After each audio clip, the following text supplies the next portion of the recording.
Imagine life without a safe supply of water. It's what residents of an East Valley mobile home park have been living with until now. KMIR 6's Angela Monroe joins us with how this will change the lives of the people in that community. Angela. Residents of the Sunbird Mobile Home Park no longer have to fear high arsenic levels in their water and be forced to buy bottled water. Today, that mobile home park in Thermal was connected to a safe water supply. Monica Ayala no longer has to worry what's in her water.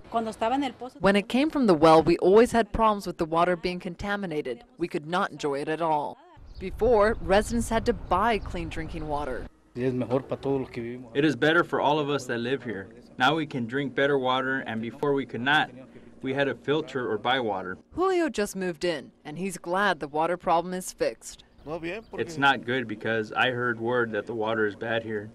And now they put in pipe work, and there's going to be good water now. Coachella Valley Water District hooked up the mobile home park to a new pipeline in order to supply residents with water.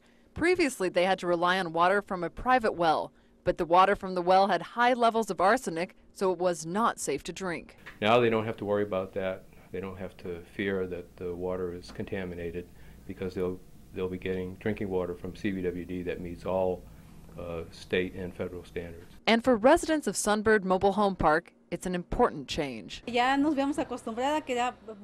We had gotten used to the low price we had to pay, but now that it's good, clean water, it's worth it considering we had to spend more time and money having to go buy water and get water. Now families can get fresh, clean water straight from their faucet. A grant from the State Department of Public Health covered the $500,000 project. The Sunbird project is part of a larger effort to extend domestic water infrastructure into rural, unincorporated areas of the East Valley. Gino, back to you.